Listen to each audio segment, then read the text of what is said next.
aşağı bu dereye kim bağlamış? Onu görenler önce kolları sonra paçaları sıvadı. Akıntıya aldırmadan suya girip dakikalarla yarıştılar. O nefes kesen anlar cep telefonuyla an be an kaydedildi. Niğde'nin Keçikale beldesinde aniden bastıran yağmur dere yatağında sele neden oldu.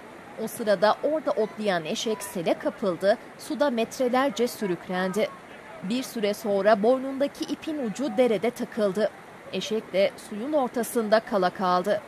Köylüler eşeği ayağına dolanan ipten kurtarmaya çalıştı, bir yandan da akıntıya kapılmasın diye çabaladı.